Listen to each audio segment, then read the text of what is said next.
Good evening, everyone. Welcome to our Housing Committee How do I meeting. start You that? have to mute your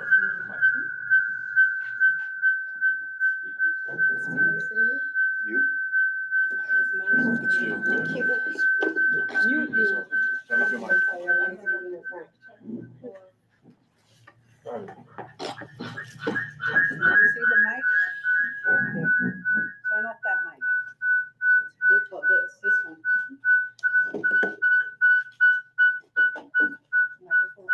No, put the screen back on.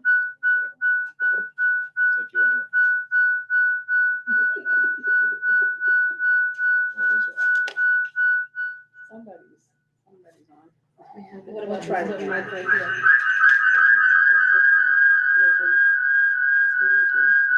I'm not sure what the hell's going on.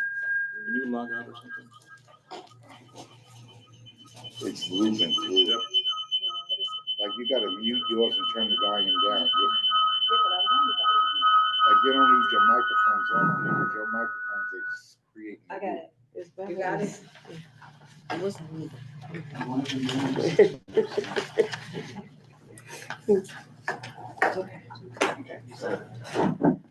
Good evening, everyone. Sorry for the technical difficulties. My name is Nosal Rahman. I'm the chair of the Housing Committee. This meeting has come to order at 6:35 p.m. With me is my vice chair, Beverly Pavone, our district manager, Angel Muscane, the chair of our board, Dem Briha. So thank you for being here. You want me to just start the agenda? Okay, so for tonight, we're starting a new process where we are going to be reading in the agendas before we start the meeting. So I'm going to start that now. The first number is 1, call to order. We did that at 6:35, and now we will do a roll call.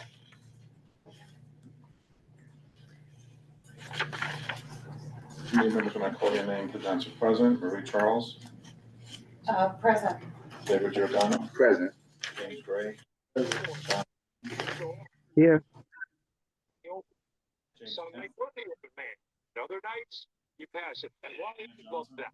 He had a chance right there. Christina Johnson,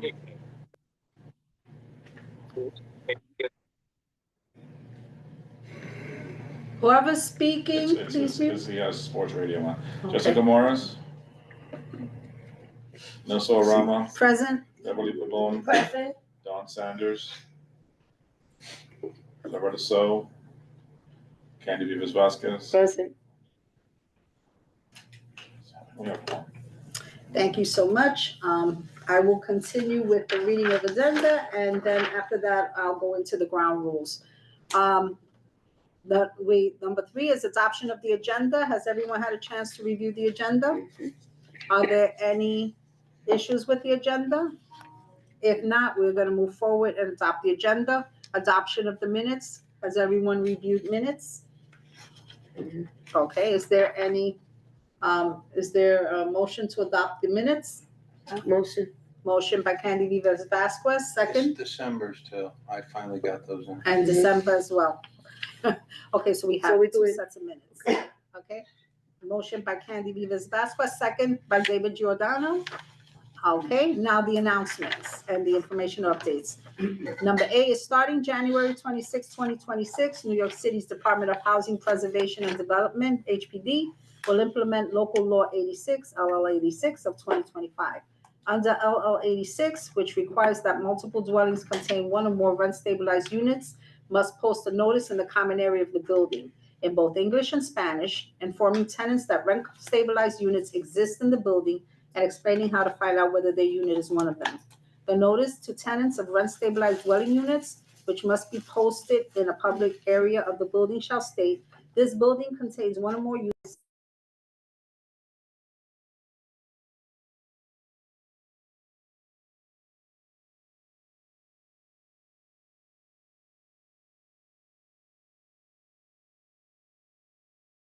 for 3800 or going online to www.hcr.ny.gov. Owners of such buildings must submit an annual registration to DHCR and provide each tenant with a copy of the information that pertains to their unit. Owners that fail to file may be subject to penalties. The notice must also display the building address and the property registration number. For landlords, the required notice is available in English, Spanish, and additional languages on HPD's website under the required signage section. 6, presentations and discussions. There's A is the informational presentation regarding a proposed HPD redevelopment project at 22 East 119th Street. And that will be presented by Duncan Miller, Department of Housing Preservation and Development. There will then be after a discussion, points of agreement in relation to proposed redevelopment project at 22 East 119th Street. And that will be conducted by Beverly Ferron, our CB11 Housing Chair. We will then move to old business and any new business, and then we will have a roll call to close out the meeting, and then we will adjourn. The ground rules that I mentioned, let's see, Angel, ground rules.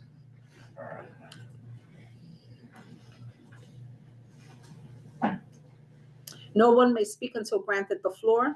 CB11 members, if you have a question about board business or wish to make a motion, please raise your hand and wait to be recognized.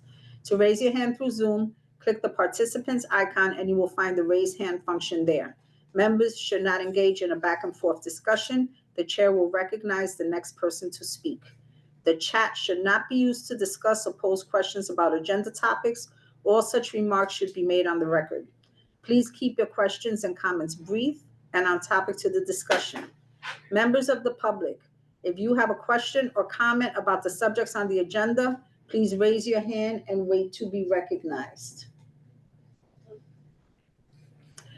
All CB11 members who are part of the Housing Committee and are attending this meeting remote, I ask you now to please put on your camera as several emails have gone out. In order for your attendance to count, you must be on camera, except for brief intermittent pauses when you may have other business you need to take care of. So, is everyone on? Jeez. I don't see Nelson. So it's Beverly. So the only one is John. Okay. So with that, we're going to move to our first presentation. It's the informational presentation on 22 East 119th Street. Welcome back. Thank you, Duncan Miller, Department of Housing Preservation and Development. The floor is yours.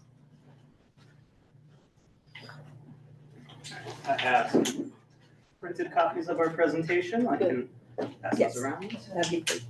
And then I have our computer as well. Is there anything you want to Is it the same presentation from last? It's slightly different. Okay. I have a quarter. You want one? You gave him a lot. Reading one for David.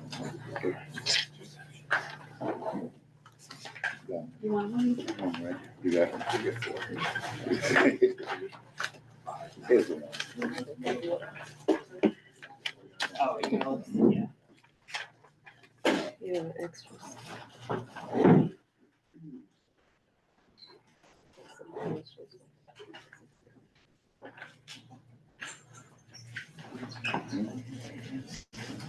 In case extras.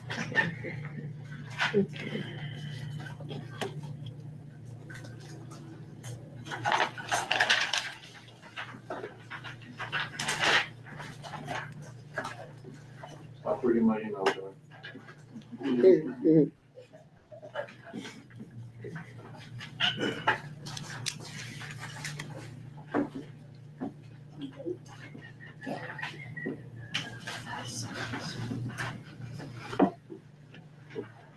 Can I have it on flash drive if that's easier? Is that easier? Yes. Yes, thank you so much.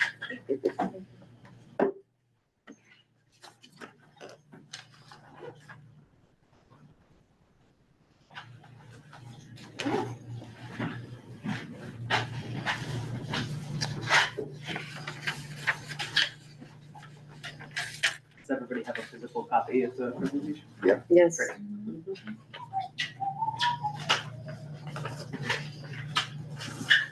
Which one's on? Just go to the latest file. Sort by date modified. Yeah, Yep.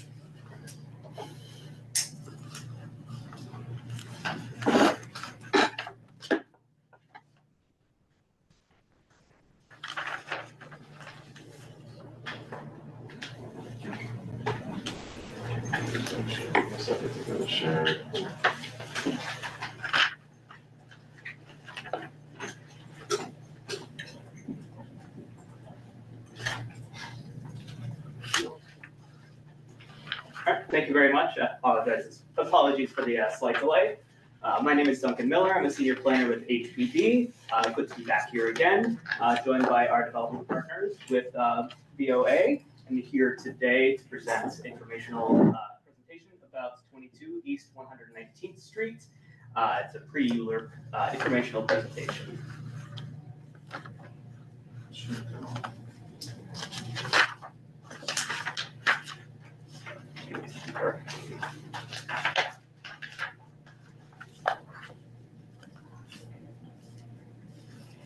So the agenda for this evening, I'll start it off, give a bit of background and introduce the development site and go over the proposed land use actions that we'll be seeking. Then I'll turn it over to our partners with BOA, who can introduce themselves, talk a little bit about themselves, and provide a bit more details about the project. We'll wrap it up. I'll go over the next steps and timeline, and we'll be here to answer any questions. So for a bit of background, the project area is located just a couple blocks away from here. It's around the block east of the East Harlem neighborhood rezoning, which was approved by City Council in 2017 to build and preserve affordable housing in the neighborhood. It is a city-owned site located on block 1745, lot 5. We'll have a map on the next slide. And it is currently being used by the Department of Homeless Services. You can see here, it's occupied by a 6-story single-room occupancy building with 174 units, mostly housing formerly homeless single adults. So you can see here the development site highlighted in blue, again at 22 East 119th Street. The site is located mid-block between Madison Avenue and 5th Avenue and has frontages along East 119th Street and East 118th Street. The existing building today is located along East 119th Street. HPD would be the applicant team and development partners, Volunteers of America, Greater New York. And right now we're anticipating ULURP certifying in spring 2026. For a proposed project of 2 new buildings, it is, yeah. For approximately 700 affordable housing units, including around 298 supportive units. The majority of those supportive units would be replacement units for the existing single-room occupancy units in the existing building, plus 2 superintendent units, some ground floor community space, and office space for BOA. For a bit more context, you can see on the screen highlighted in red is the development site, the city-owned block, 1745 lot 5. And outlined in blue is the full project area, which encompasses the full block where the rezoning area would take place. The proposed actions, HPD would be seeking the designation of an urban development action area and approval of an urban development action area project, or UDAP. We would be seeking disposition of city-owned land, as well as a zoning map amendment to rezone from R7 to R10 and extends the C1-4 commercial overlay across the full block, and a zoning text amendment to map the project as a mandatory inclusionary housing or MIH area. I'll turn it over to our partners with BOA who can go into the details. My name is Adam Feliciano. I'm Vice President of Real Estate for Volunteers of America. I've been with the agency for 15 years in many different positions. I actually worked at this site as the bookkeeper 14 years ago. I'm proud of the agency and with this project. Volunteers of America, we've been around for over 125 years. In 2024, we provided services to 35,000 individuals. we were able to move 777 individuals and families from shelter into permanent housing. We currently operate, or manage 2,000 units of affordable and supportive housing in Manhattan, Bronx, Brooklyn, Queens, and Northern New Jersey. We've partnered with Magnuson Architecture and Planning. They're an architecture firm that specializes in affordable senior housing. They're an award-winning firm.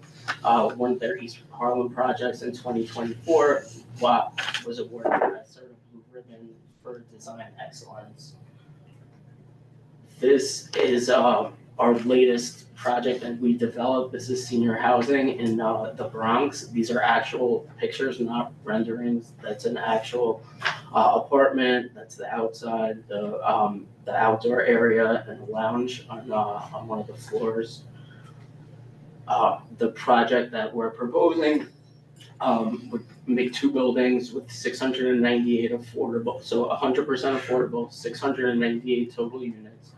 Building A would be 23 stories, 295 affordable units, landscape terraces on the 2nd, 7th, 16th floor and the roof, and amenities including a bicycle room, community rooms, gym, laundry.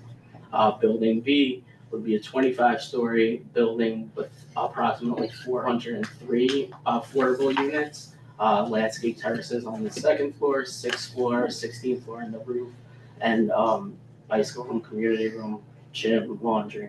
Also, we're proposing a green space over here, some outdoor green area, landscaped, and we're targeting enterprise green community certification and passive house standards, so it would be energy efficient. This is the phasing plan. So this is the current site right here with these 2 empty spaces on the lot. We would build the first building here, transfer and the green space here. Once that's done, transfer the current residents from this building to this building, then knock down the current building and build this building. This is a summary of the total project. Essentially, all the units are affordable at no greater than 70% of AMI. There's a good deal of 2 bedrooms and 3 bedrooms so that we could house families. This is the cart. So the existing SRO units have shared bathrooms and shared kitchens. And this is what the unit looks like. It's 110 square feet. So everybody that would be moving to no smaller than a studio. So everyone would have their own bathrooms and their own kitchen, and it'd be over 3 times the size of the current unit. This is another view from the top down, but you can see. So yeah, there's community benefits to this project.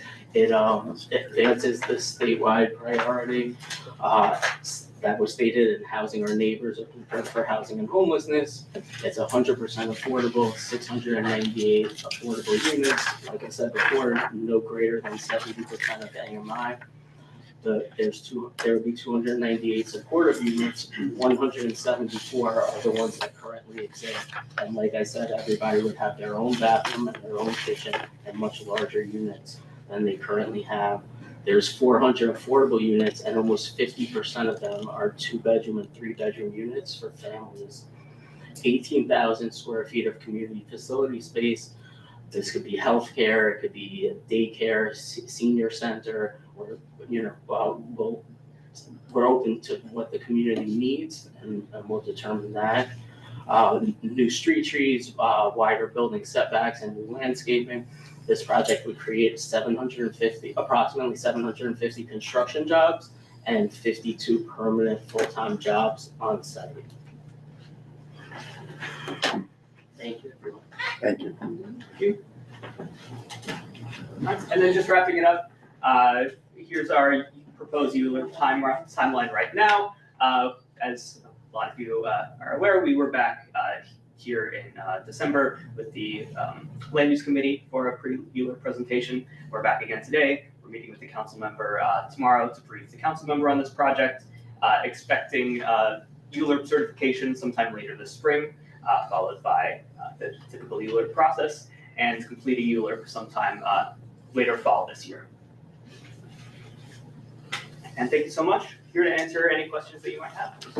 Thank you so much for your presentation. I'm going to recognize the first hand here, Ms. Candy Vivas Vasquez. I have, thank you.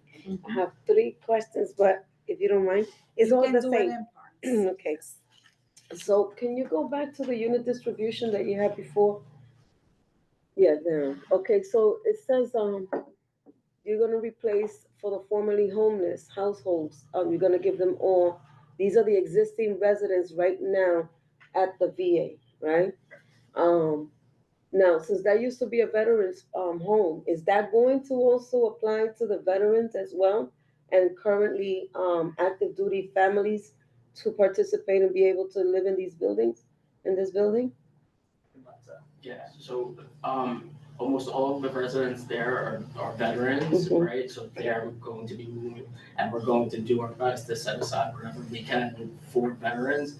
At this time, we don't know what the set asides are going to be, but we're definitely willing to, especially since we're rehousing our veteran population.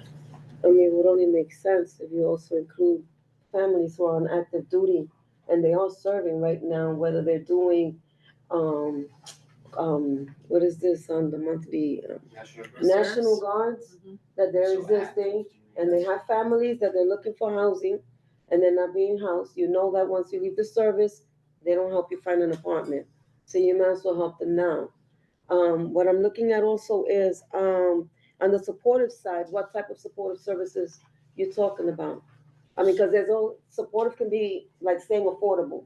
Right, It's no, thrown out so- there. So we provide a wide range of services, right? So a lot of our clients are formerly homeless, so we want to prevent them from being homeless again, right? That's our primary goal.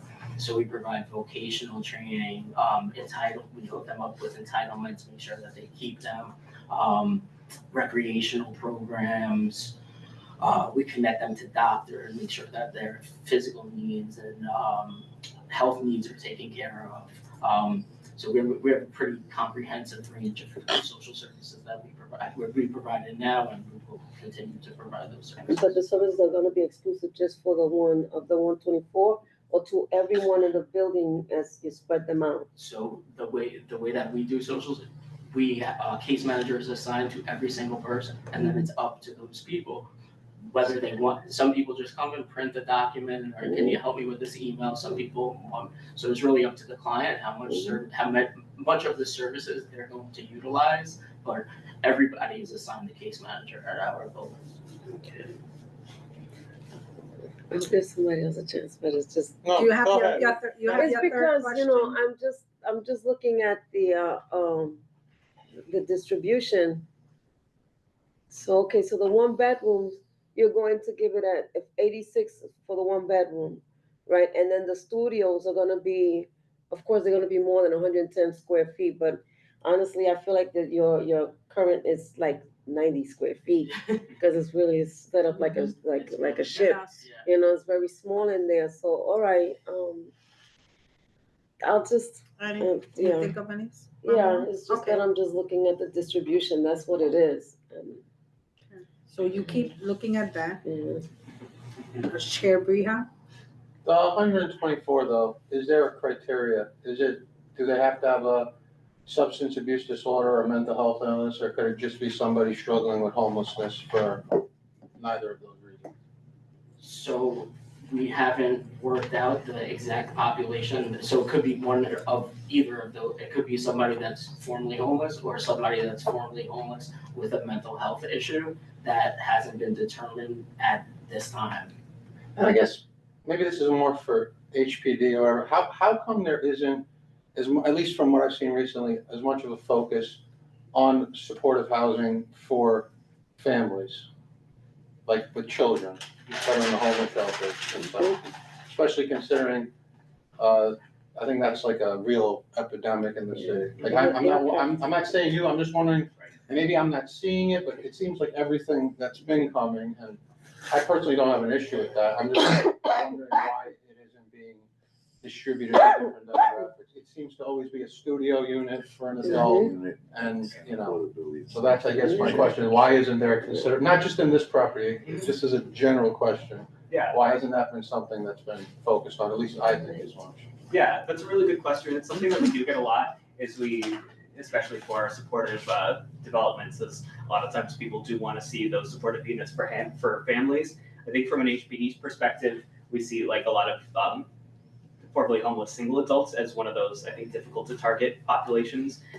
Something that I think oftentimes, I think communities maybe are a little bit more reluctant to support, and so HPD a lot of times puts a bit more effort towards the single households, as there is definitely that need, not just in this community, but citywide, really. So it's really throughout the city that we see this need, but it is something that we do hear a lot, and that we do take into account on a project-by-project basis.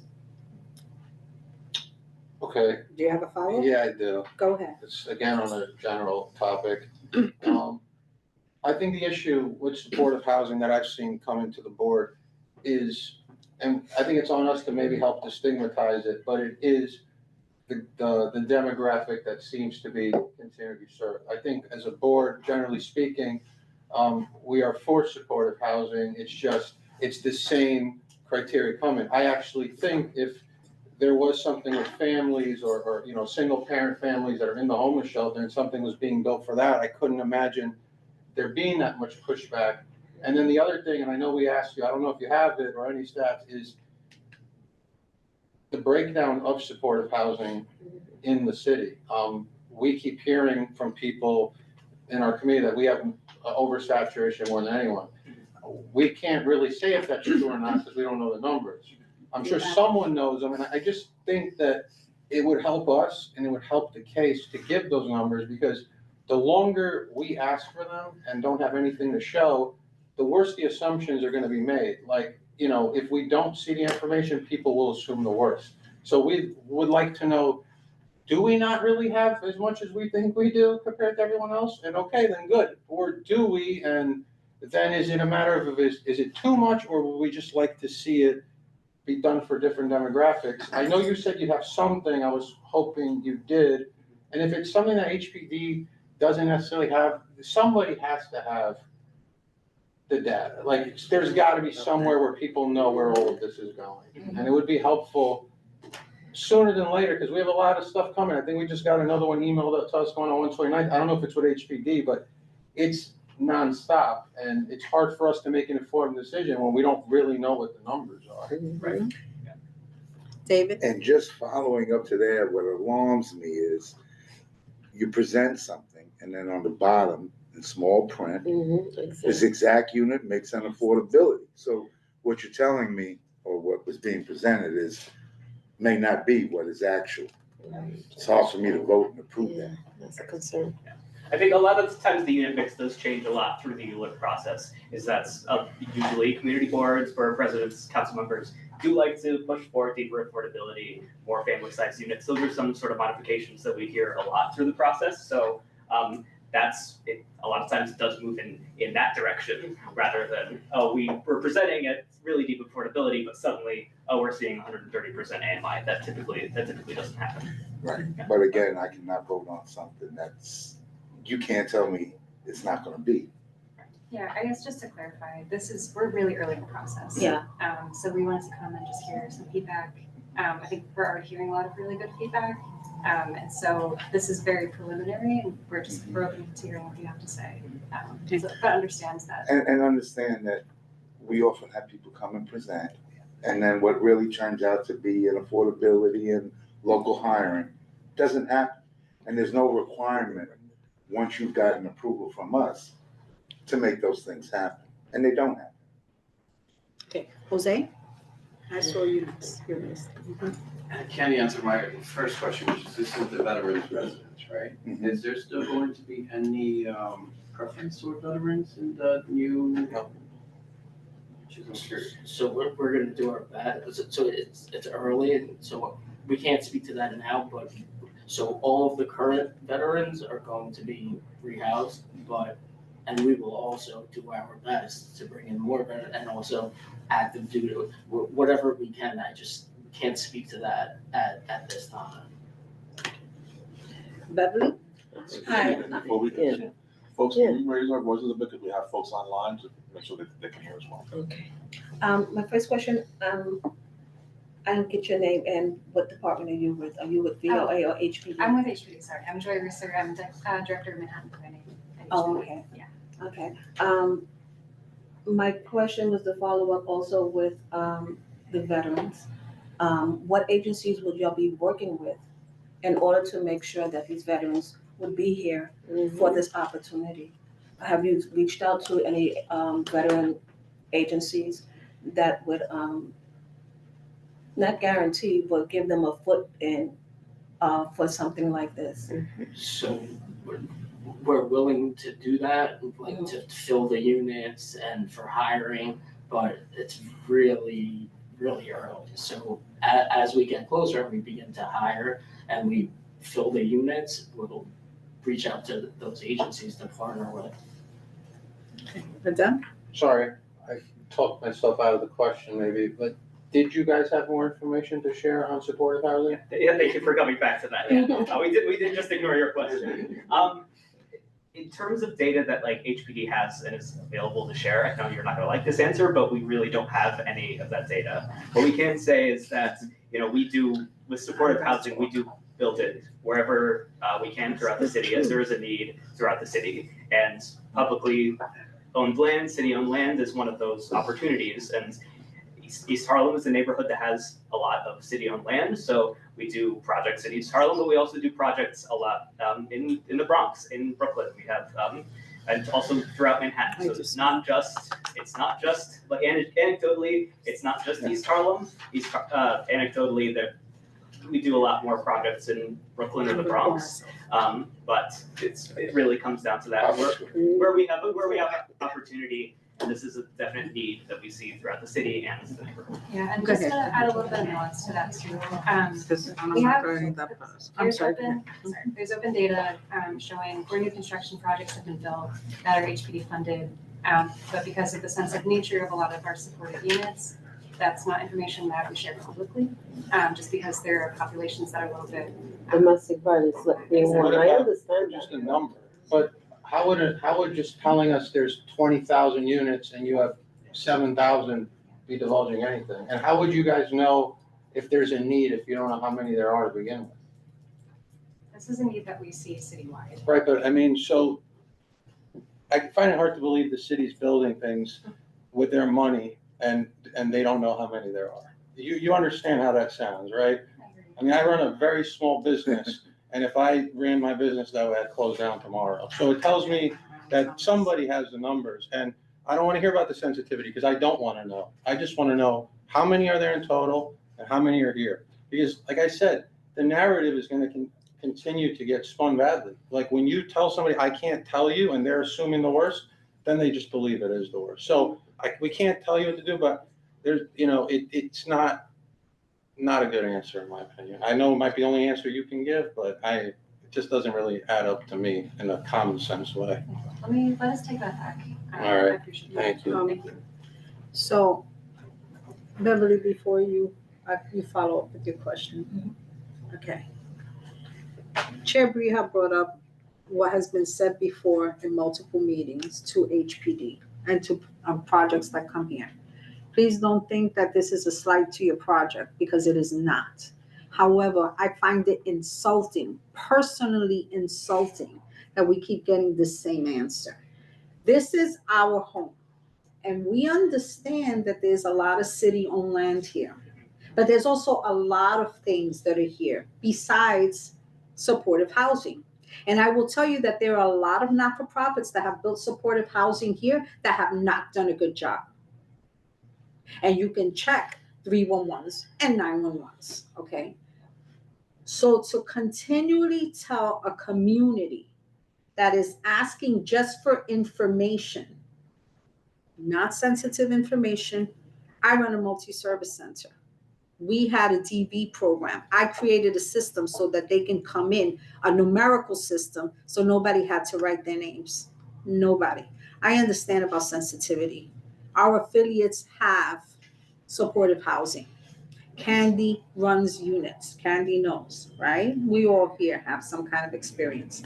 But to continually tell a community that sees a lot of building and has asked for home ownership, let's say, and that doesn't come about the way it should, and just asks for information so that we can make sure that there are enough units. So let's say if there really needs to be 1 million units here, right, based on your data. But if there's not at least some general sharing from the state, this is a trickle down thing. This is from the state who builds and funds units, and then the funding where you're saying you're not quite sure, about who or what it could be. Well, your funding dictates that a lot, and you have some wiggle room, but there is not too much wiggle room depending on what buckets you're already looking at to finance your project, right? And so I understand enough about this to understand when it's out of your purview, and I wish that HPD will come back and say, we can't give you that information, just like you said, because we don't have it. But you do have information. You have some information. And if I start looking at throughout the years of units that have come here for approval, I'll get a sense. But that doesn't tell me all the projects that have been built here with different funding that it isn't. And when a community feels it's oversaturated, and it may not be, but it feels like that, and we're constantly getting explanations that we're too stupid to know because other people think that we shouldn't know, right? It's insulting and it's degrading. We should know what's in our community because we should be good neighbors. Supportive housing is needed across the board. Depending, it doesn't matter. I sometimes feel I need a case manager for my life and wish I had one. So that's not what I'm talking about. But I'm talking about this, and our district manager, Angel Muscane, has said it eloquently in other meetings, right? We just want to know because we cannot combat. You come here for a project and it becomes a done deal, and then you move on, right? And we'll only know if there's an issue.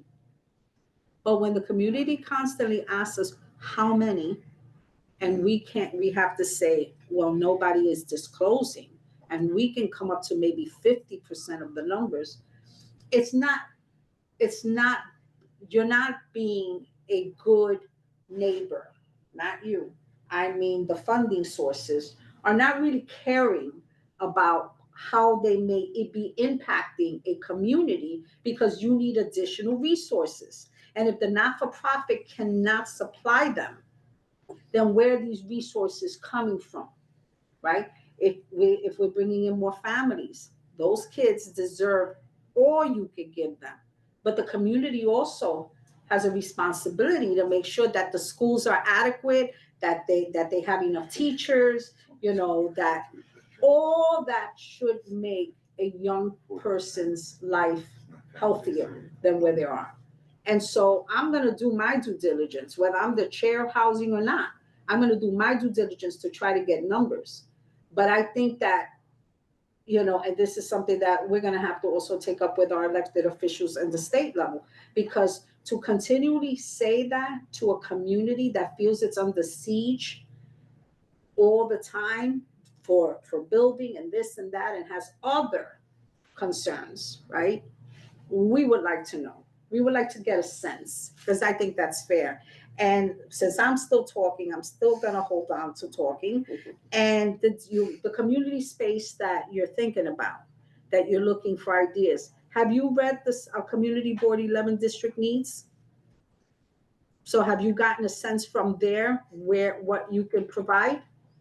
So what are some of the senses of things that you got from our district needs that you feel you could provide? Daycare, senior, healthcare, and I know you don't want drug treatment, that I know from the last time we were here, but that's what I remember, those three things from there. Okay, so if anybody at this table has any ideas of what other things can be put in there, please let us know, Candy. A veteran administration services for them, for the former, for the veterans. Because that originally, and I know you know the history, but for those that don't know, only because, based off the chairman that, from an organization I work for, he, along with Community Board 11, supported, the veterans at, home where you're at right now. And that was for fully for veterans, because that was the least thing we had in our community. And since he was a former veteran, he wanted to make sure that the veterans would somehow get some services and be empowered. And so we would like to continue to see that. He's not alive today, but I know that if he were alive, he'll be pressing on me to make sure that I can speak on that. And speaking on another life of being a former veteran wife, um, it's hard to find housing for people for families who have a husband or a spouse in the service right now. And it's not to wait for them to get out of the service, but to have them have somewhere to stay, stabilized home, while the, other spouse is away. The family can't be, moving from place to place, but at least this will give the stability, especially for the children. So I see that you have the units distribution. You should have them, those 3-bedroom units, add a little bit more, and I know you can dig up the money from Veterans Administration. The 3-bedroom apartments, instead of just 19 for 0 to 50%, because you know that the veterans get money once a month. The families get a money once a month, and they live off an allotment.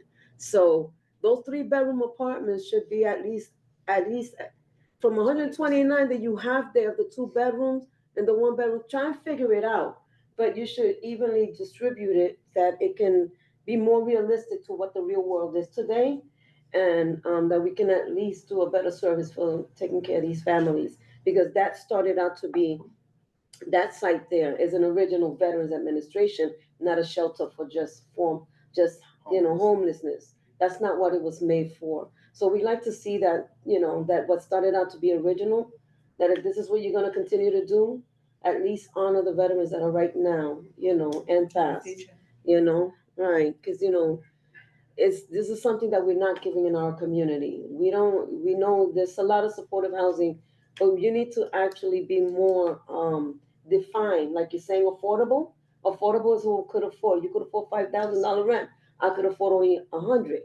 So affordable has to be defined, and especially with the formerly homeless, which type of homelessness, because that's not saying. I understand domestic violence are considered in the homeless section, and I understand the reason why, and it's understandable. But in this particular project, I would like to see more that you're gonna set aside apartments for veterans as well, existing, the ones that are active duty and the former, because they're not being taken care of. No, you still have a question. You were Just following up on the. Right, that I size. agree with Candy, and I think it speaks to what our chair kind of mentioned originally. So we've had, in the last few months, several different organizations come about supportive in different various forms. And we keep asking, where's the possible supportive housing for families? And it seems where you carved out some for this, maybe increase the percentage from 4% or more, a little higher, and balance it out. And there are a lot of veterans with families as well, right? So that you're serving the intention of what originally you came into the community to serve as the veteran group. And I think that would help. We have many different small shelters, family shelters, and they need more permanent housing, and this would be that. I work with children, so I'm an advocate for kids, and kids need homes. Stability. Beverly? Yes, just to piggyback on, the number of, supportive housing that's here. This project right now, you have idea of what's here and what you want for this project. So prior projects would have the same type of data, that you're presenting right here. So from HPD part, can you give us those numbers? Because this is a supportive housing, and we're not getting any information about, any sensitivity information about the tenants or anything like that. But projects that you have done in the past, based on what you've given us here, give us those numbers. That's in your database. I know y'all get probably a ID number or something like that. So that would help us a lot to know how many supportive housing projects that we have here and the distribution of it, within our community. We know that East Harlem for years have been supportive of these type of housing. The cost of land here is a lot cheaper. We know you're getting a lot of pushback in other communities that's not getting their fair share, but we want to know what our numbers are so we can support even more or get a different type of demographics that we're supporting. We would like to see that, especially on a site as large as this one here. Let's see what we can do. Thank you. Yeah, because I honestly, now I'm gonna go back to what I was saying before, ceding the floor. I get a sense, and I could be 100% wrong, that the idea is that if we don't know, we can't refuse. So that if we're not aware of how many sites are here, that then we don't have a right to say no. So while East Harlem and while CB11 is kept in ignorance, it's easy for us not to have a permanent kind of position because we don't know. And that's a tactic. I know because I do well with tactics. And so, but what the agencies don't realize is that they put the not-for-profits in a terrible position that are coming here to do good work because they have to hear a person like me say what I'm saying and it appears that I don't believe in supportive housing. That's impossible. I'm a Puerto Rican in East Harlem, born here for 65 years. All we had when I was growing up was supportive housing in different things, right? Like the community supports you. So I don't think there's anybody here at the table who doesn't care about supportive housing. What we want to be is informed. That's it. That's all we want to know, right? And I'm going to cede the floor because there's going to be a last question I'm going to ask. And I'm not sure you'll have the answer yet, but you can answer it based on what you're doing now. It's not a mystery question, so it really is. Anybody else has any questions? I'm a veteran myself, and I think that transparency is very important all across the board. I've seen so many cases where veterans were slighted and disenfranchised, and I know there's so much more ground we gotta cover, and y'all kind of lost me at the veteran part. Sad to say, but I think we need to do better for people who have sacrificed, made the ultimate sacrifice in cases for this country, and also in this community. I've been in China for 16 years now, and seeing devastation because of the way that some of these programs have been abused over the years. And I really would like to see a better level of transparency here, especially with this board. So that's all I wanted to say. Thank you. Any other questions? Because if not, I have one question. It's not a hard question. It's doing business. I've had the experience now with a luxury building, right? That has given affordable units to the community, right? And they follow through. However, the provider is not Con Ed and it's someone else, right? I don't want to say the name and then what I'm finding is that depending on the energy usage, it can go sky high. And so what ends up happening is for units that you think are affordable, depending on who the provider is, let's say if it's Con Ed, right? that might be affordable depending on the deals that you have. And in full disclosure, my son works for Con Ed, so I'm not trying to bash anything. But then you have these offshoot companies that, depending on who, it may be just because it's a luxury unit, when they use their energy, their bills are sky high. So the rent is affordable, but then their energy is through the roof and they only get a certain amount. So I'm curious as to, how do you handle your energy? You know what I mean? Like, do you use Con Ed? Do you use someone else? Are they affordable? Because then units can quickly become unaffordable. You know, like energy is a big thing all through the country where people are complaining about how the rates are skyrocketing. So I was just curious about your present use. Like, is it included in the rent? Is it, you know, does the city voucher for energy? Or I was just curious. Yeah, I think, I'll let Adam speak more to that, but because these units are subsidized, the utility costs are capped. So there's a set amount that's. Utility allowance. Exactly, Mhm. yeah, so they will not be going sky high, they're very controlled. But I do So wanna know who about that pays luxury it? building. Like, if I use a certain amount of kilowatts, somebody's gotta pay it. And the tenants. So if everybody's capped, what happens when it goes over? Yeah, so You have, yeah, okay. the landlord thing. But our buildings, especially the ones that are being developed now, are energy efficient, right? Like LEED certified, the enterprise green communities, so that keeps usage low to begin with.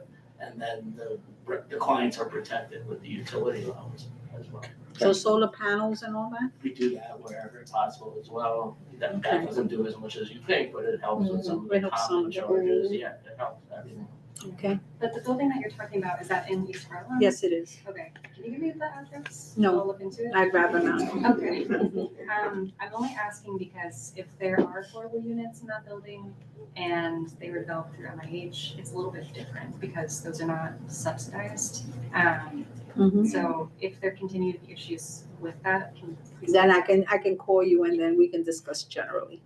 That would be great. Okay, Thank you. Mhm. thank you so much. Any other questions? I have a question regarding VOA. How many buildings do you actually own? You said in your presentation that you manage at least 2,000 apartments. Are all those 2,000 apartments ownership by you guys or just managing? And if you do own any properties, how many properties do you own, around the city or even in East Harlem? So I could give you, this question came up last time, so I looked into it to Okay. be prepared. So we have 2,000 units, 800 of them are owned by us. 1,000 of them are owned by the city and we manage them. And then the other 200 are leased and it's from like a private owner and we manage them. But they're not all for veterans. They may be different. Yeah. Yeah. Candy? So you no longer manage in Wards Island? So that's a So you homeless have shelter. the but we homeless do shelter man- there? We. Cause I didn't see that, yeah, cause I didn't. They're not included, so because that's a That's homeless different shelter. housing. Yeah, I'm That's talking different. specifically about housing, Housing, but we do okay. operate the a shelter. Yeah, no, I just wanna make sure that it's still under your portfolio, that that's what you're doing in Wards Island. Yeah, that is it. And for Maybe Wards it's in the Island, last I'm sorry, council. okay. So for Wards Island, do you, provide the same services, supportive services? Are you going to utilize some of the residents that are in that shelter to be moving into this, you're transferring them over to this, Exactly. but you're first gonna take care of the ones that are in existing right now, enduring the little space to give them that nice space again. Correct, yes. Have they been informed yet? No, I mean, we're not gonna tell. Yeah, so we got meetings set up to go through this, soon, very soon. Another question.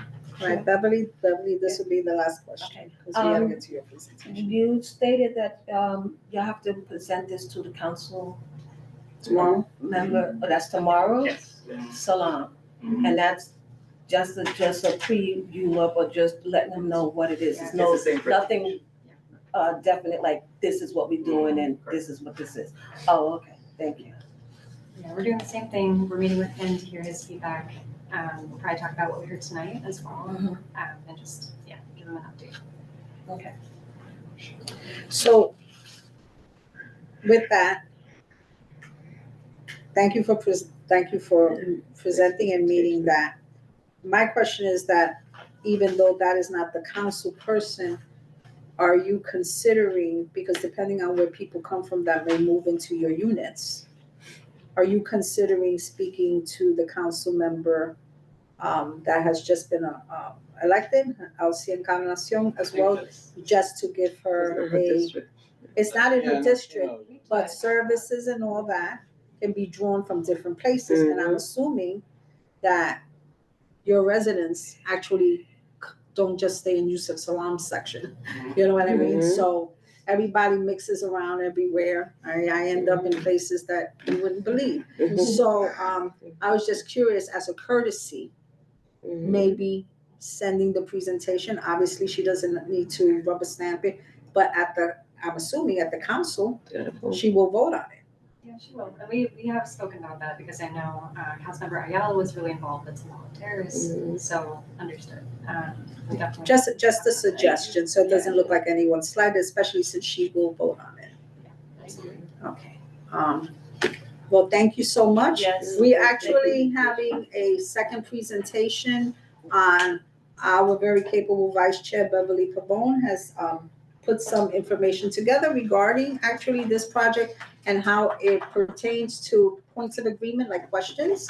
If you'd like to stay, that's wonderful. If you don't, please sign your name on the way out because we need your name for attendance, and then this way we know who we need to contact with any other questions. Again, thank you so much for a very comprehensive presentation. Thank you for this next to me, because last time I couldn't see it. Thank you. Thank you.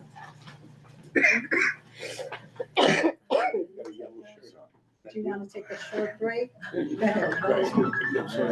gonna take it back with you? Yes, yes. Oh, Nice All the run, time you want. so you're gonna take what? Oh, that's what it was in the box. Yeah. Okay, you're gonna take a bathroom break. I just wanted to give you this. This is the Navigators team. If there are utility cost issues, they're a good contact. My contact information is also on the back. Thank you, If you Steve. wanna. I appreciate it.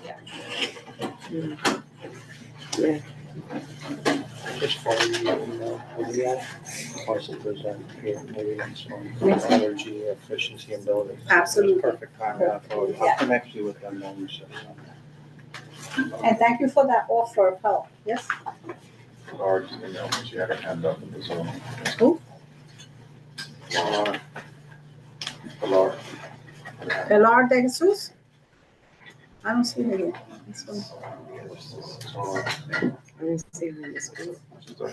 Yeah, I've been having my hand up raised. I wanted to ask the folks some questions, and I was just waiting.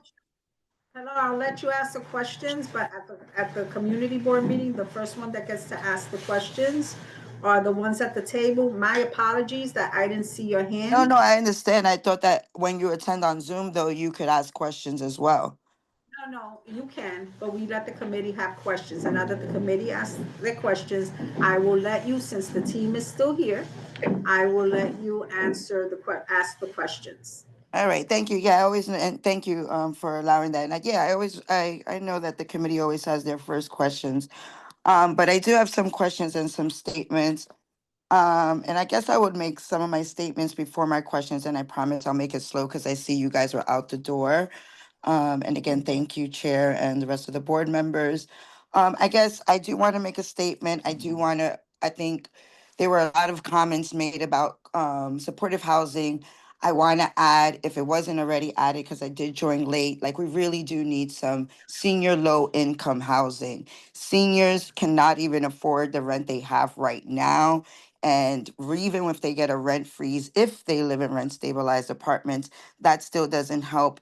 And the cost of living, as we know, it's an economic crisis we're dealing with. It's not just a housing, but it's economic. So I would like to see some more numbers of housing. HPD, this is another statement. You don't always make me very happy. You're not even good with your AEE program. You're not good with enforcement. I just don't even see this coming through. I'm also like looking at this property. I'm not clear, even though it looks like, and again, this was last minute research. I'm not clear if it was rent stabilized property that I don't know somehow did not or change into not rent stabilized, because it looks like it was built in the 1960s, if I'm not mistaken. But that is, again, as my experience with HPD, I really want you as an agency to get it together first before trying to start developing other projects. Because in my personal housing justice experience over 12 years, it has not been easy dealing with you. And you go to a lot of these hearings unprepared in the same way you came here, unprepared with not having the numbers that the board asked you for. So if that also gives a little an indication of what type of landlord you will be, developer. And I guess I would like to know, I hear it says there were subsidies. How long are the subsidies for? Do they expire after 30 years and or 15 years? And if so, what does that mean for the tenants that will be living there? Who's the developer that will be adding these additional units? And I guess, yeah, I would just want to know, was this building ever rent stabilized? Because I just see a deed on here from 1967. And so, but then I see that it was something from 1988. Again, fast research, but maybe because you guys are the city, you would have a little bit more information to share. Yeah, I'm happy to try to take some of this. Thank you. Would you like to stand up? 'Cause Yeah, our sorry. owl is temperamental. My name is Rory Reeser. I'm Director of Manhattan Planning at HPD. Thank you for the feedback about the senior low-income housing. I want to be clear that one of the buildings that we are proposing here, it wouldn't be, anyone could apply to live in that building. So that's the non-supportive building. So that would include seniors, families, everybody in the community. So I want to make sure that that's clear. I know you had mentioned that you had some issues with AEP and code enforcement. I don't know if there's any specific buildings you wanted to talk about with There's that, a whole list. I mean, we could even talk about how you guys don't even keep up with the vacant. You're 311, calling 311 to report buildings without heating issues. I could talk about the vacant, even reporting vacant units. Like we have a few vacant units on First Avenue between 118th Street and 117th Street. We have a lot of vacant units that you guys really still haven't gotten together. And I gave a tour to de Blasio's office before, obviously before Adams' administration. So it's just like you're so behind on a lot of the policies you're supposed to be upholding now. It just makes it hard for me to get. But I can give you a running list. Right now, I have a building on East Harlem 110 between HPD and DOB not really enforcing it. This landlord has carbon monoxide. The building is facade is unsafe. Like again, so I'm sorry, I don't want to keep going, but I'm just trying to speak to my experience with HPD as an agency. You don't have it together. I mean, you came to this meeting unprepared. Thank you for letting us know. If there's any issues like that, if you could send the addresses to the board and let me know, we can look into that a little bit more seriously. And I'm sorry that it sounds like we weren't as responsive as we could have been. I know you had a question about rent stabilized units. So Volunteers of America currently manages the building on site. And they'll eventually own the buildings that are constructed, so HPD won't be managing those. And I just want to make that clear, but we are providing the subsidy. The regulatory agreement is typically around 60 years. But that being said, all of the units in the buildings are rent stabilized. So people have a right to renew their lease. They're not kicked out of the building after the regulatory agreement term. And in addition to that, there's something called reverter clause that's built into the deed that essentially incentivizes extending affordability. And I can get more information about that if you're interested, but there's a lot of incentives to maintain that affordability in perpetuity. Thank you. So Pilar, if you send the list to the community board, we will forward the list. And if you are comfortable, then giving her your email. If you want to make a direct contact with her, with Pilar, you know, we can do that as well. Yeah, I don't mind giving my direct contact on over here over the Zoom. I think again, it's a public contact. Thank you. Can you do that, Pilar? All right, so it's P as Pilar, my last name De Jesus, DEJESUS, at Take Root Justice. So that's TAKEROOT Justice, JUSTICE.org. And I could send the board a list. I mean, we're in constant. I would definitely like to have a insider, especially given the new administration, the new commission at HPD.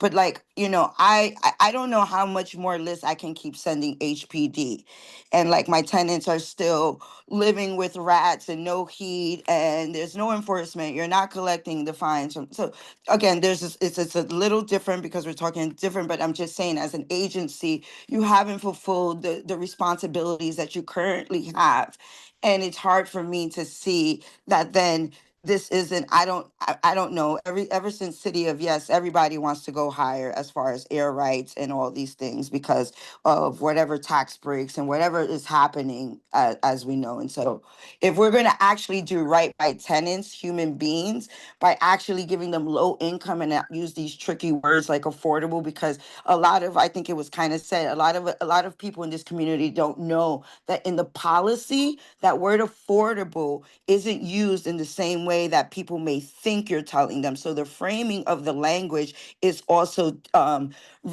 it's not genuine. It's not real. It's so let's just be mindful of that too. We want low, like keep it low. Like again, thank you. Sorry. No, that's okay, Pilar. Thank you. You always bring insight when you participate. I know that because I know you for years. When you send the list, Pilar, or if you would just do an email introduction to Pilar so that she will have that. When she sends you that information, can you include this board? I'm assuming you have our email. Yeah, I definitely have Angel's, but I can. And you can put chair at CB11M.org, and he will make sure that he disseminates it, so that we can, especially if there are units, and they always are, in this community that definitely needs more care, and residents feel like they're not heard, and they just feel like they'll live with no heat or hot water because that's the way it's always been, but they're grateful to have four walls around them. Is something that we definitely don't want to be aware of, and we would appreciate HPD's help. Thank you, Pilar, for your patience. Thank you. Have a good night, everyone. All right, good night. So again, thank you so much. If you want to stay to listen to Beverly's questions, you definitely can. I do ask you, for those who haven't signed in, to please sign in, because we want to keep track of all of you. And that's not being ominous. Beverly, are you ready? No, but here goes. Just speak this. Okay, Ed, Angel, he's not here. I need to show my screen. Oh, is she in there? It's on the phone. Andrew, I think they need you. He said he'll be right here. Okay. They need to share the screen. Yeah, I'm new to a list. We'll know by next time. Yeah. Oh, escape, duh.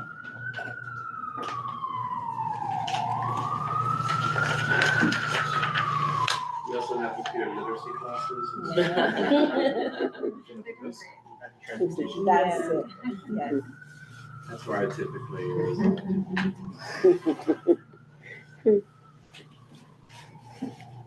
I don't see that last one. You're good. Start from the beginning. Yeah, but press here. Yeah, that's it.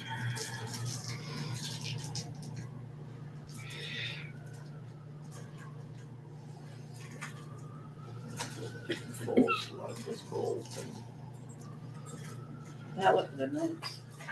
Yeah, exactly. Oh. Okay, there. Oh, cool. Okay, hello, my name, Shalom, my name is Beverly Pavon. I'm the Vice Chair of the Housing Committee. Thank you, Chair and housing members and guests, and community members. I want to briefly walk through what the East Harlem Point of Agreements are, the POA, actually requires for housing and public land, and then evaluate whether the current proposal for 22 East 119th Street aligns with those commitments.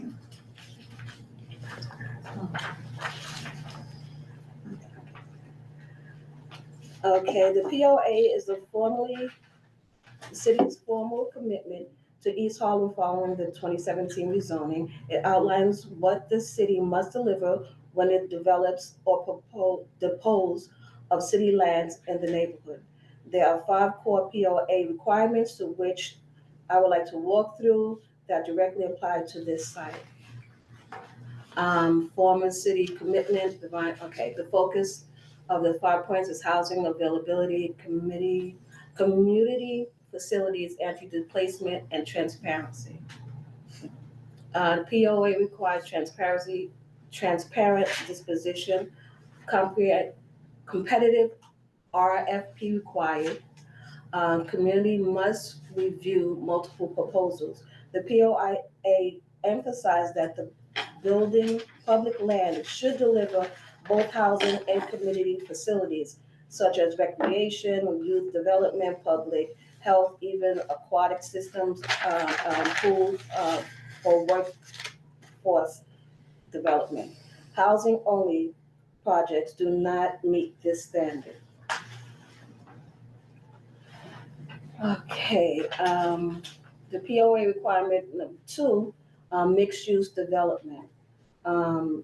Deep, affordable, and anti-displacement is needed. The POA prioritize 0 to 30% AMI, family-sized units, anti-displacement strategies, and housing that reflects East Harlem actual income.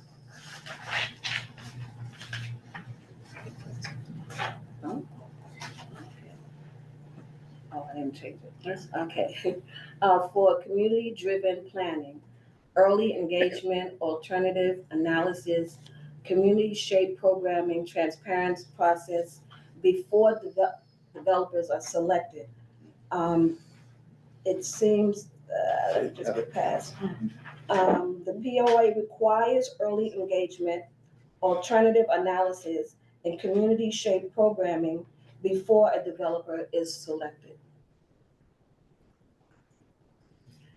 Number 5, the POA requirement, public benefit proportionally to upzoning. Major upzoning requires major public benefits, civic anchor, and deep affordability is expected.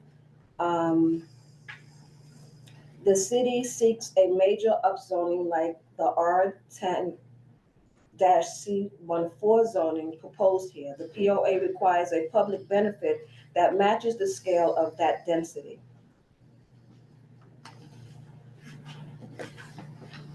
So now our question is, does the current proposal for 22 East 19th Street align with the POA? And we can do a point-by-point evaluation checklist to help determine that. And I did have a handout, but my copy went down, so I'll get that to you later. We're just gonna make this Yeah. general. So, alignment summary, current proposal does not meet the key POA requirements. It fails on transparency, civic anchor, affordability process, and public benefits. The developer is pre-selected, so it's no RFP, no competitive process, no alternative presentation. No anchor, city anchor, only genetics, community facility space, no defined public program, no recreation or youth program or anything that would be beneficial to the rest of the community. The affordability, you got majority of students, AMI is from 50 to 70%. Even though the 174 is from 0%, 0 to 30%, I guess go by the income. No anti-displacement strategy, no alignment with East Harlem incomes. community process, 1 pre-review briefing at land use, no alternatives, no community shape program. Benefit misalignments with benefit, public benefits. It's a major upzoning, minimal public benefits and no civic anchor to justify the density. And in closing, proposal does not meet key POA requirements. City-owned land requires more than housing. CB11 must ensure city honors commitments. The POA alignment plan is achievable and it's necessary. Thank you, And Beverly. that's that. Good job. So as you see, questions have arisen, not just your project, but Beverly took it upon herself to do an analysis of our points of agreement from 2017, because we have found that some projects have come in and seem to align with the points of agreement, but then it doesn't really fill the spirit of the points of agreement.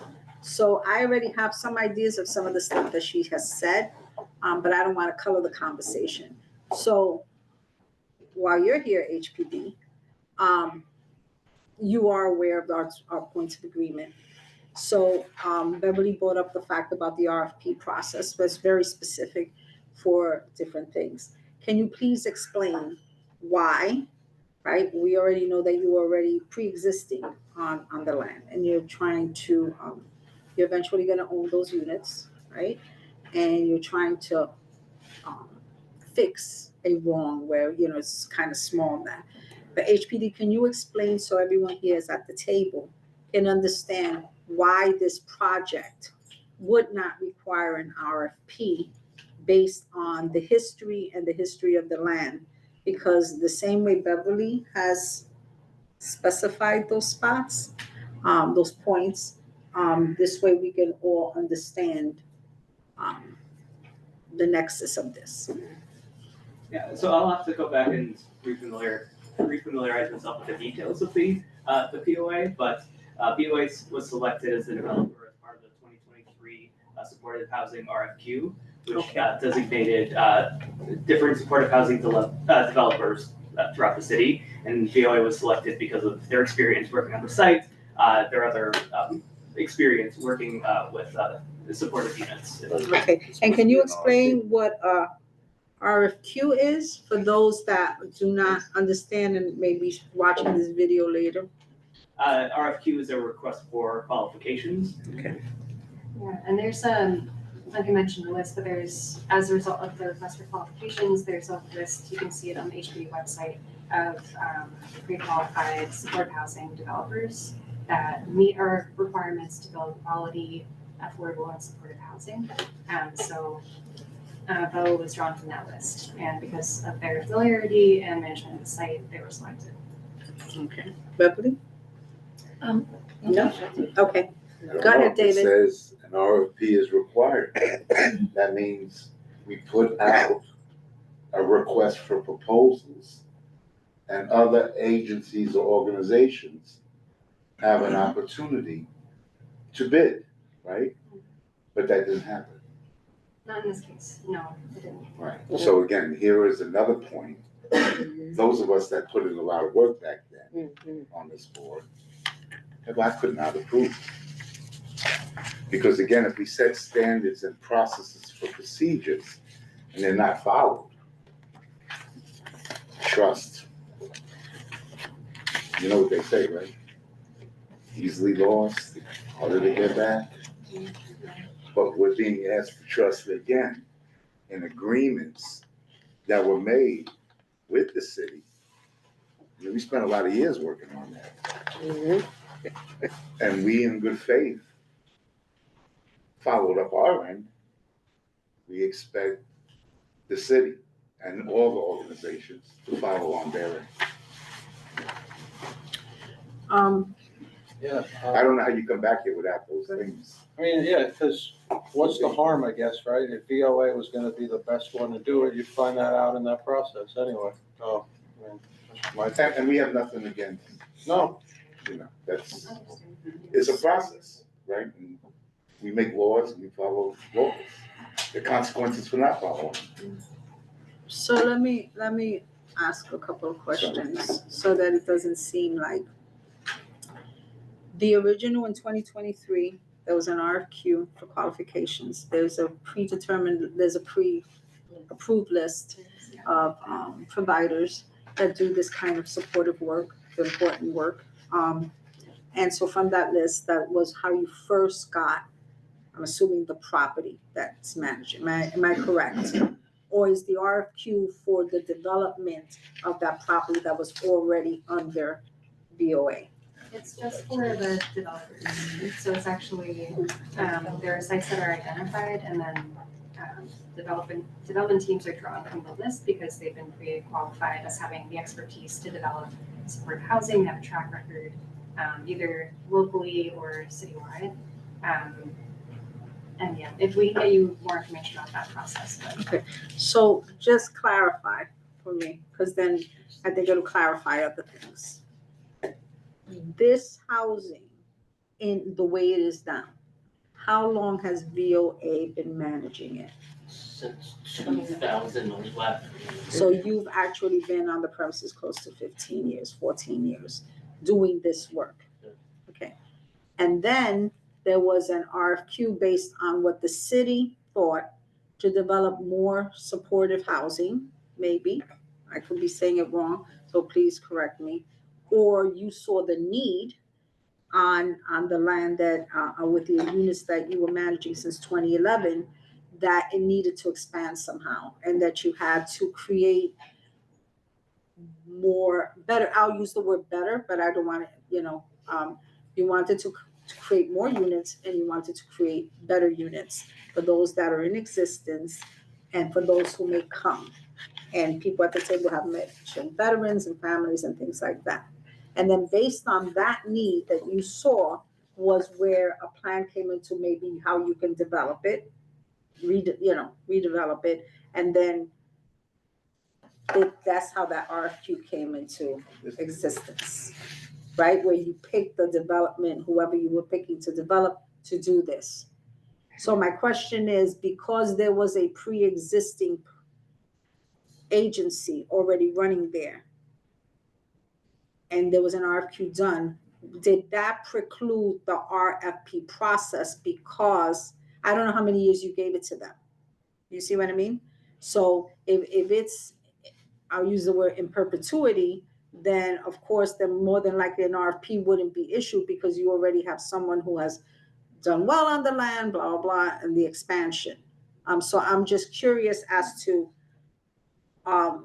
what was the need that drove the RFQ? Was that the vision for the development of that property for more veterans, et cetera?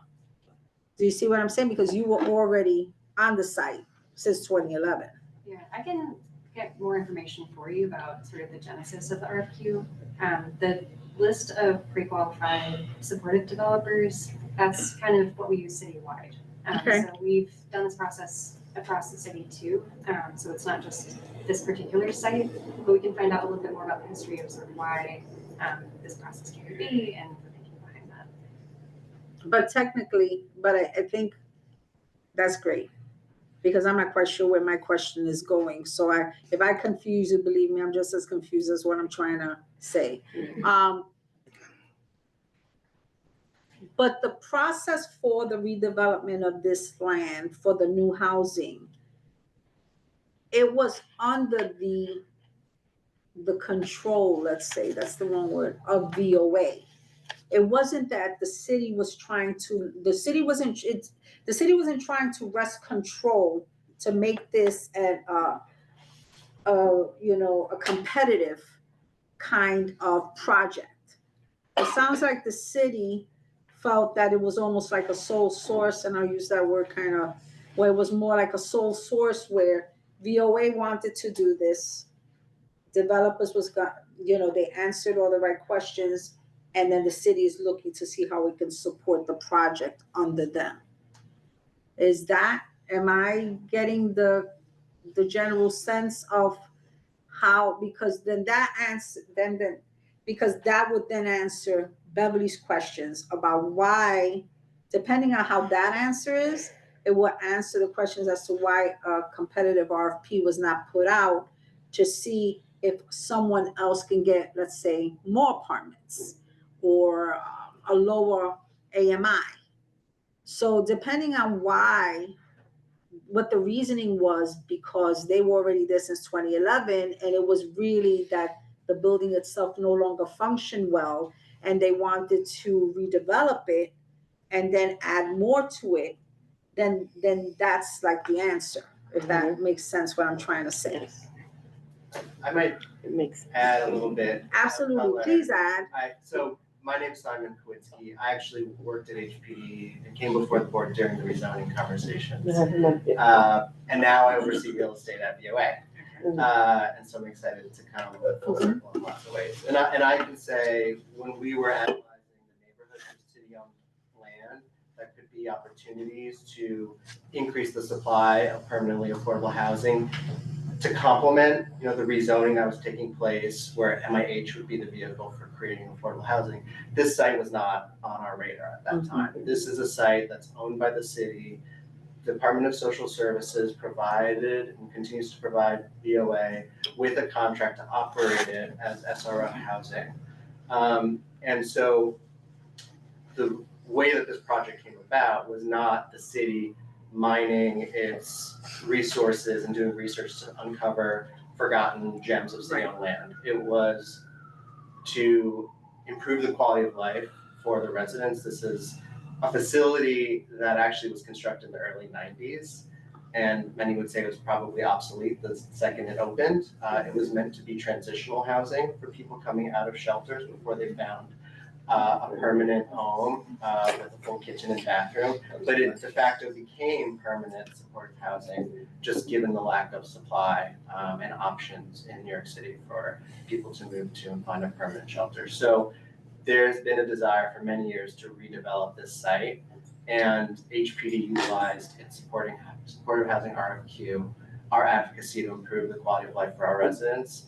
We worked together to come up with this plan. So that's kind of how this came about. It wasn't that the city was trying to subvert any POA commitment, where they did, and I was leading a lot of the folks to do engagement around city-owned land, where we could envision anything we wanted. Here, there were very specific needs, an existing operator who knows the clients and works with them, where it just made sense to collaborate with VOA to improve the site for its residents. So I hope that adds a little bit more color to how this might have played out. My question is, so with your RFQ, there's other vendors that does supportive housing that you could have chosen from, but because they've been there for such a long time, you gave them the opportunity to develop it. But under our POA, it's that land is a very big piece of land. Not too many lands like that in our community, and we do have other needs besides just housing that needs to be addressed, that was addressed under the POA. So although whatever's there, I would say that I would definitely want to have those 174 people there to automatically be whatever is there going forward. But it's more than just for just housing that we need, that's under the POA, that needs to be addressed, especially when the community facility it's not anchored to anything.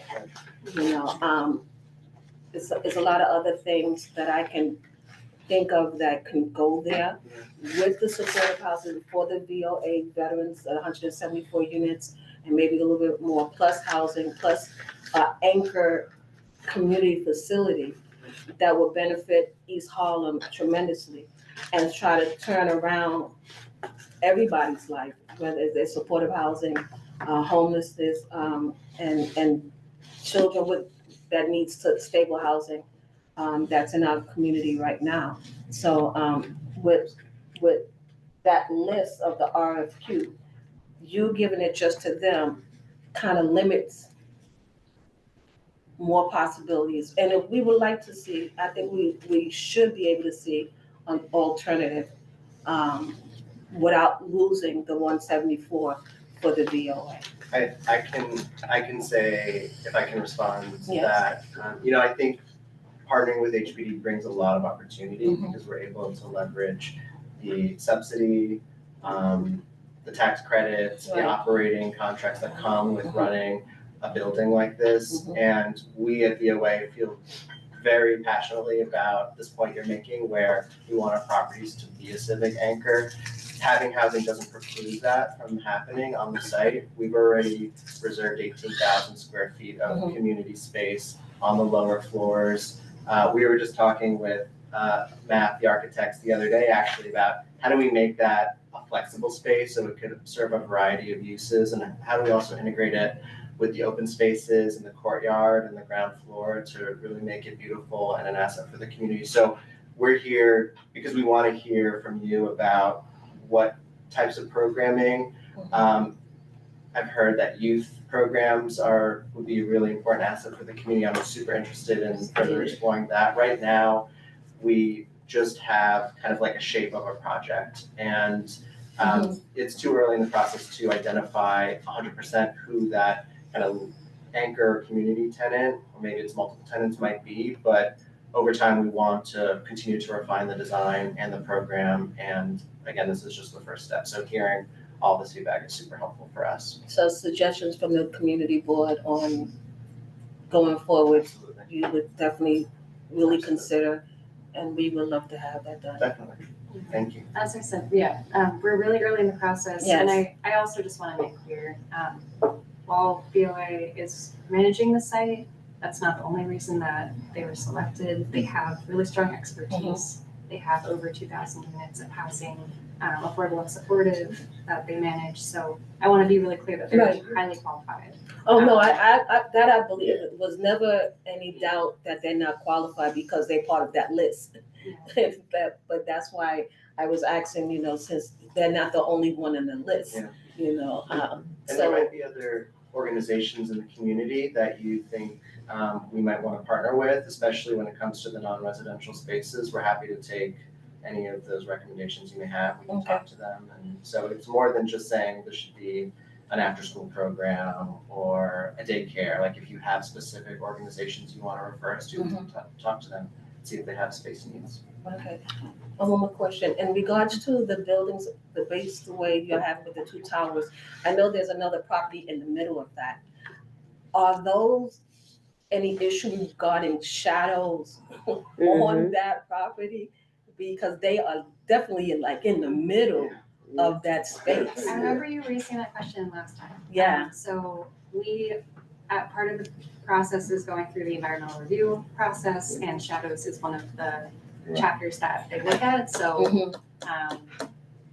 there will be analysis done specifically on that.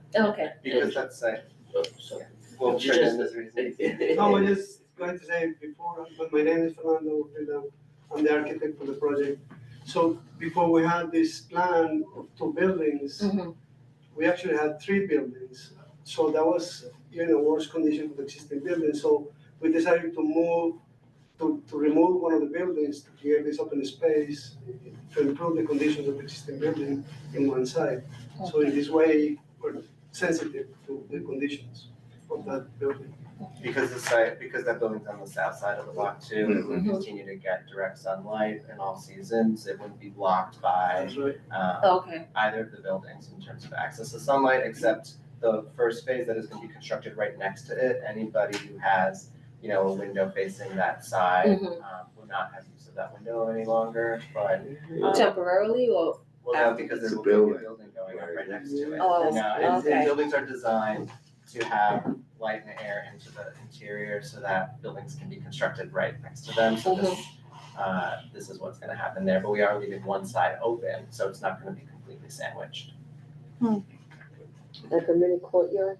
The courtyard will be on the other side. Is the rooftop pool available?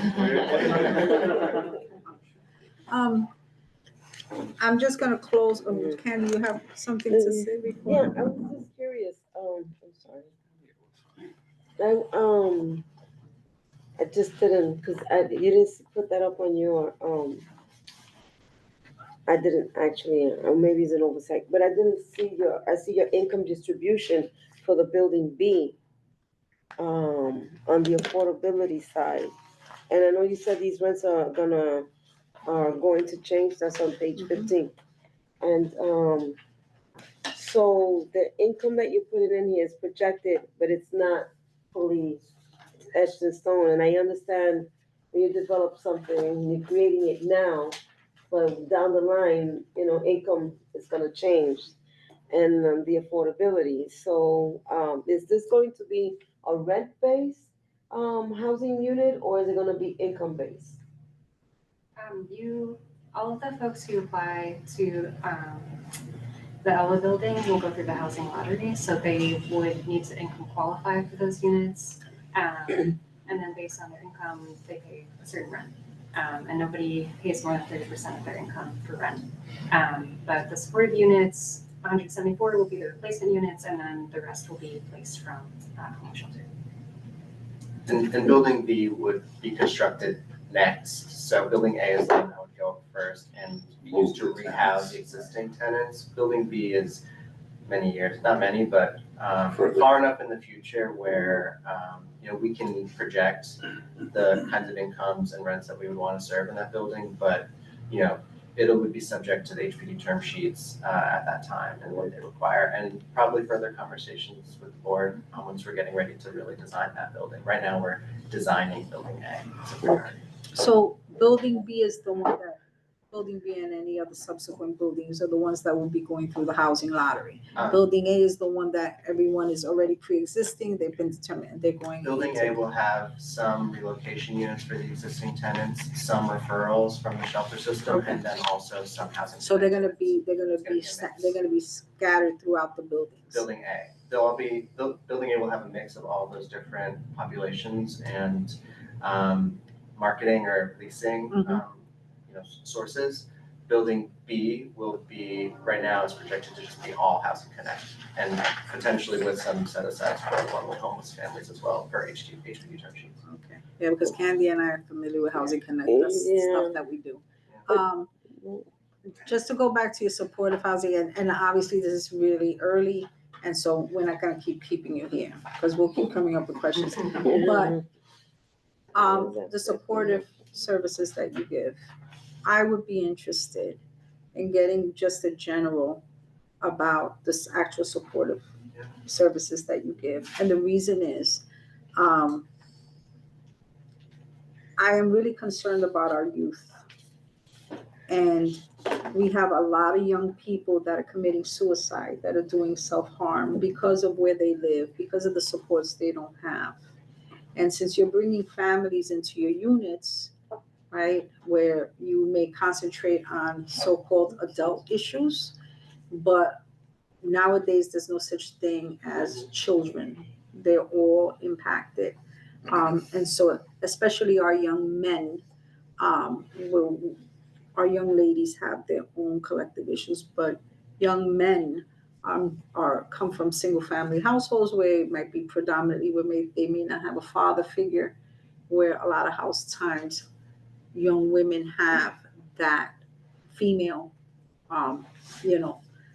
supportive person in their life. And so, as you assess and you think about who you're bringing in and who's going to be able to go, that's what I'm interested in, the supportive housing, the supportive services that you're going to be given across the spectrum.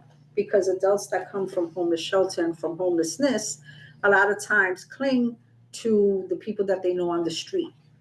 And so when you place them in an apartment, they don't know how, even though you've given them, I'll say the word, lessons, and you've given them as much support as you can, a lot of times they can't break away. So then sometimes what ends up happening is that they bring their friends who are still homeless into the unit, trying to do a good deed, where then the management will say, but no, you're not allowed to do that because we don't want people sleeping in the laundry room where it's warm, because so youth have their own particular issues as well.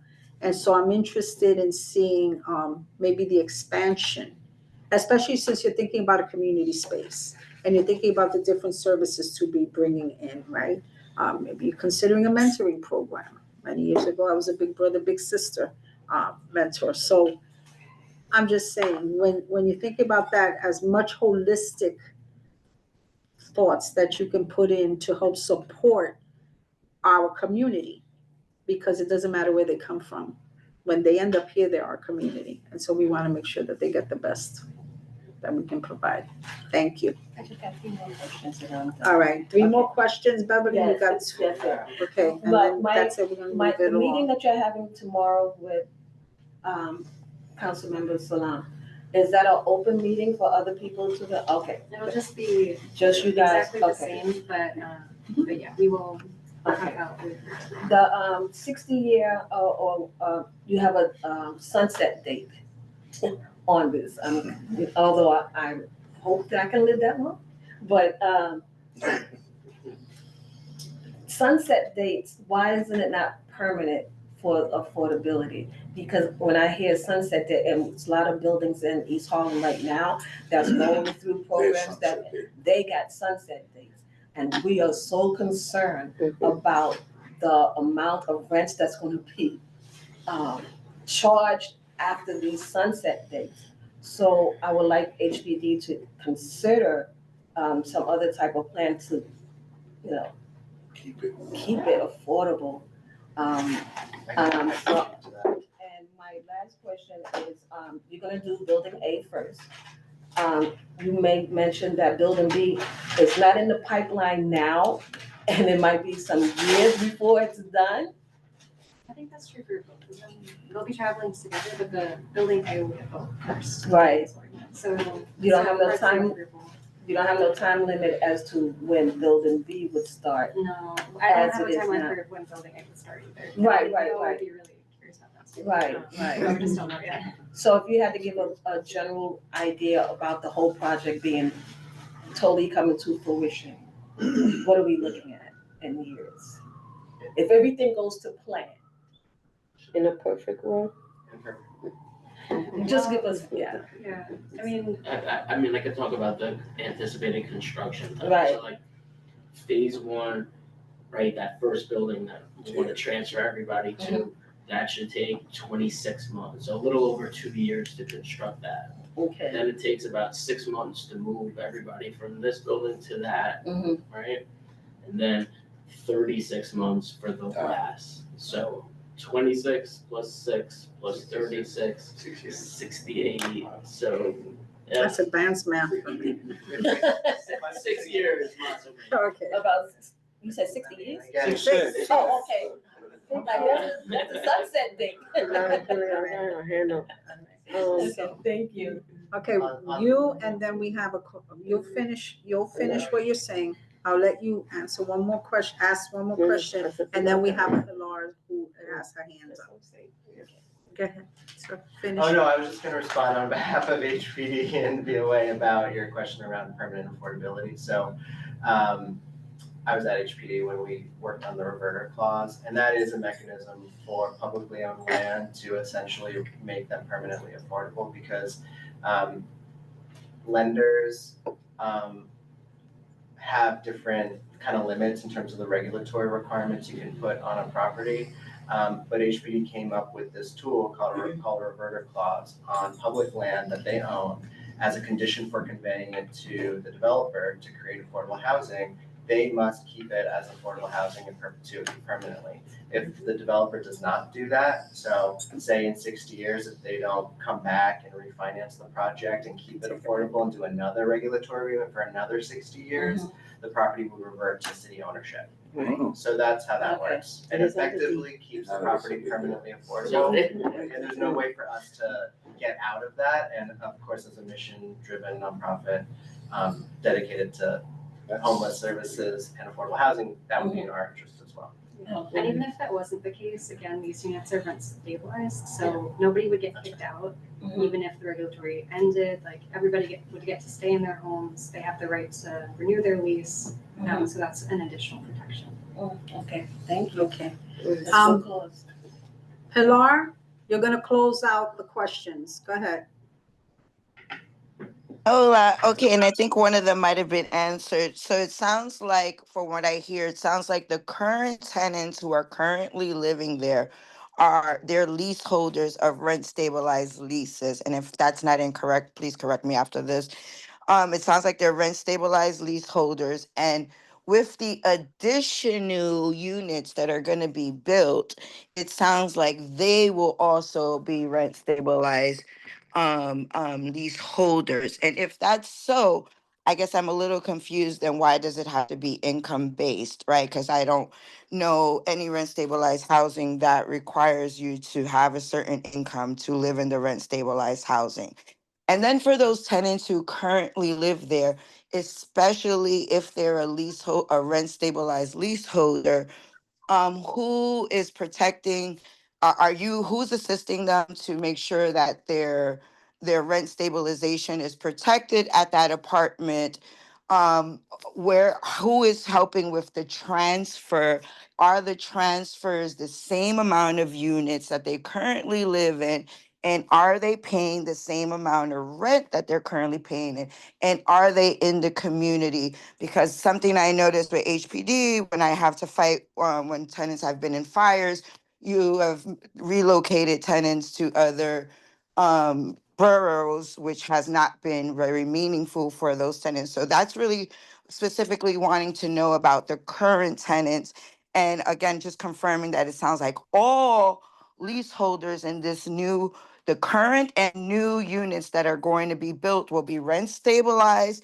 The subsidy will go for 60 years and then sunset after that. And then there can be other things.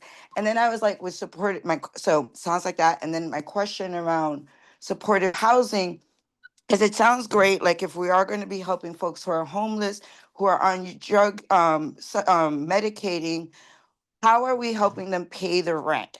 Are there going to be supportive grants that maybe the developer can be help leading? Because I don't know if you know, there are not that many, especially if FEPS is going to sunset out.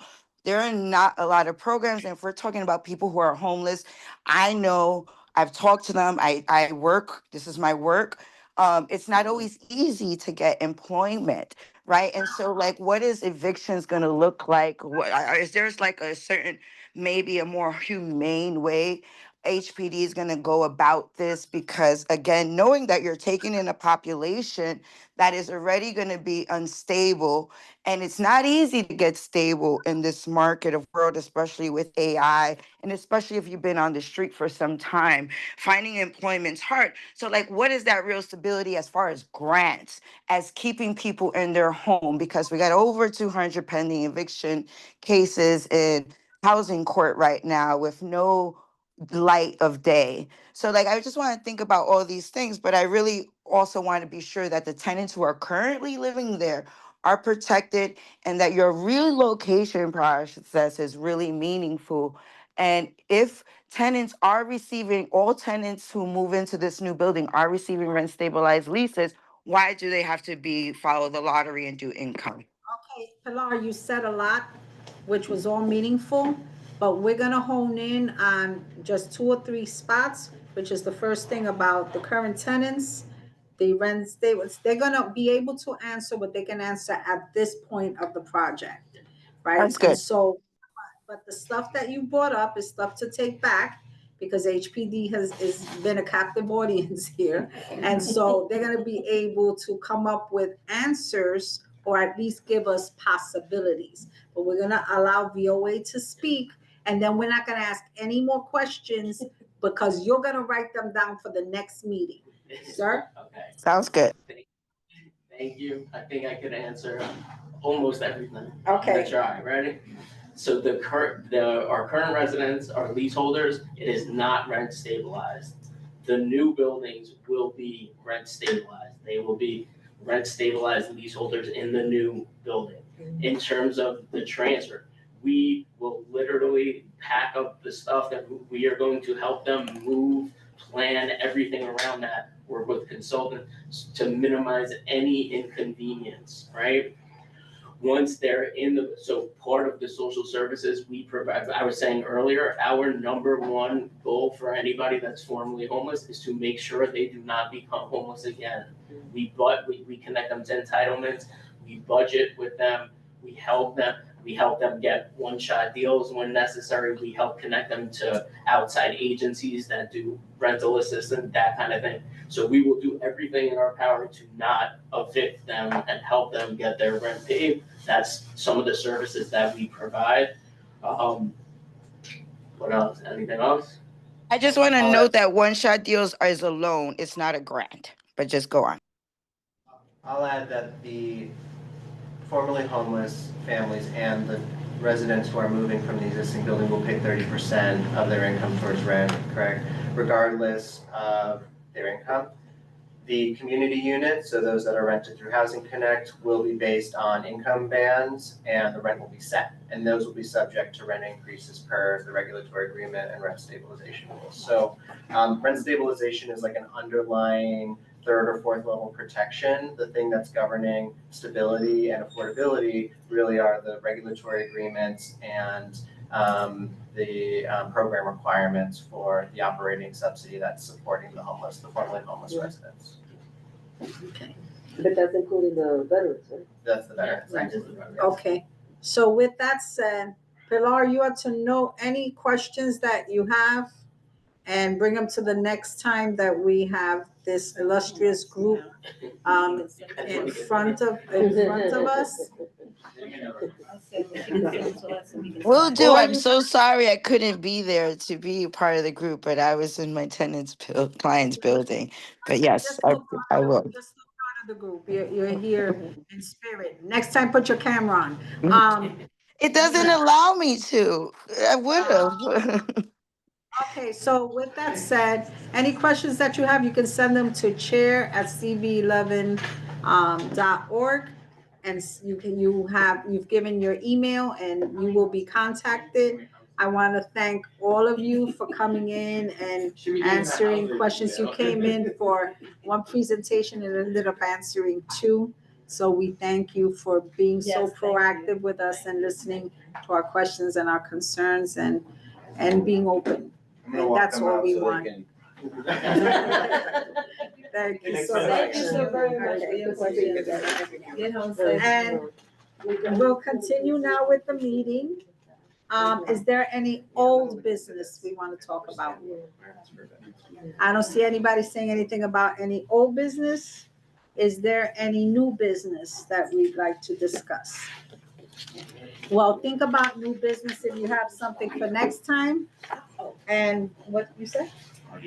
Oh, and then, so with that said, with no old business and no new business, I will ask Angel Muscane to call the roll.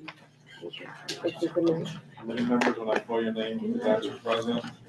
Marie Charles? Present. David Giordano? President. James Gray? Present. John Green? Yeah. Christina Johnson is absent. James Kemp? President. Jessica Morris is absent. Elsa Rama? Present. Beverly Pavone? Present. Ron Sanders is absent. Loretta So is absent. Ken Vasquez? Yeah. Jason Wu is absent. We have one. Thank you so much, committee, for your insightful questions. This was a And good with that said, presentation. I am closing down. We're adjourning the meeting at 8:26.